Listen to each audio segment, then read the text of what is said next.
ದಕ್ಷಿಣ ಕಾಶ್ಮೀರದ ಪುಲ್ಗಾಂವ್ನಲ್ಲಿ 27ಕ್ಕೂ ಹೆಚ್ಚು ಪ್ರವಾಸಿ ನಾಗರಿಕರ ಮೇಲೆ ಭಯೋತ್ಪಾದಕ ದಾಳಿ ನಡೆದಿದೆ. 27ಕ್ಕೂ ಹೆಚ್ಚು ಜನ ಕಗ್ಗೊಲೆಯಾಗಿದ್ದಾರೆ.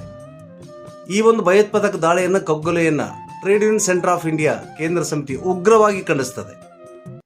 ಜೊತೆಗೆ ಸಂತ್ರಸ್ತ ಕುಟುಂಬಗಳ ಪರವಾಗಿ ಆಪ್ತ ಸಂತಾಪ ಸೂಚಿಸುತ್ತದೆ.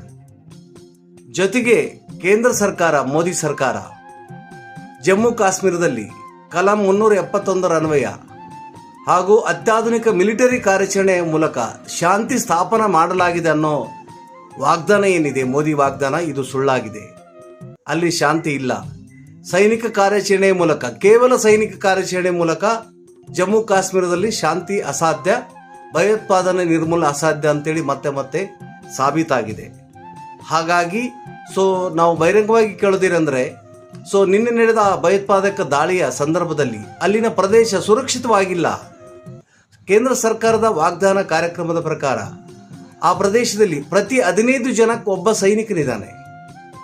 ಇದು ಆ್ಯಕ್ಚುಲಿ ಸುರಕ್ಷಾ ಕ್ರಮ.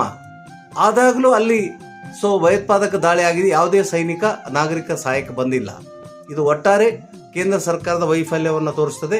ಜೊತೆಗೆ ಸೈನಿಕ ಶಕ್ತಿ, ಶಸ್ತ್ರಾಸ್ತ್ರ ಅಥವಾ ಬಂದೂಕಿನ ಮೂಲಕ ಶಾಂತಿ ಸ್ಥಾಪನೆ ಅನ್ನುವಂಥ ಮಾತು ಇದು ಹುಸಿ ಅಂತೇಳಿ ಹೇಳಲೇಬೇಕಾಗಿದೆ.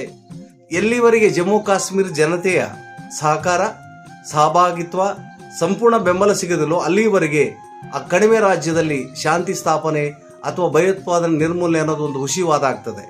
ಹಾಗಾಗಿ ಕೇಂದ್ರ ಸರ್ಕಾರಕ್ಕೆ ನಮ್ಮ ಒತ್ತಾಯ ಇಷ್ಟೇ: ಕೂಡಲೇ ಜಮ್ಮು ಕಾಶ್ಮೀರ ಜನರ ಸಹಭಾಗಿತ್ವ ತಗೊಳ್ಳಿ, ಸಹಕಾರ ತಗೊಳ್ಳಿ, ಸಂಪೂರ್ಣ ಜನರ ಬೆಂಬಲ ತಗೊಳ್ಳೋದ್ರ ಮೂಲಕ ಭಯೋತ್ಪಾದನೆ ನಿರ್ಮೂಲನೆಗೆ ಕೇಂದ್ರ ಸರ್ಕಾರ ಕ್ರಮ ಕೈಗೊಳ್ಳಬೇಕು.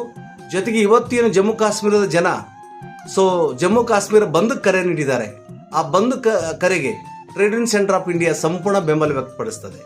ಯಾವುದೇ ಕಾರಣಕ್ಕೂ ಜಮ್ಮು ಕಾಶ್ಮೀರದ ಈ ಭಯೋತ್ಪಾದಕ ದಾಳಿಯನ್ನ ಧರ್ಮ ಅಥವಾ ಧರ್ಮದ ಹೆಸರಲ್ಲಿ ಬಣ್ಣ ಹಚ್ಚಿ ಪ್ರಚಾರ ಮಾಡುವಂತ ಯಾವುದೇ ಮೀಡಿಯಾ ವಾರ್ತೆಗಳನ್ನ ಜನ ನಂಬಾರ್ದು.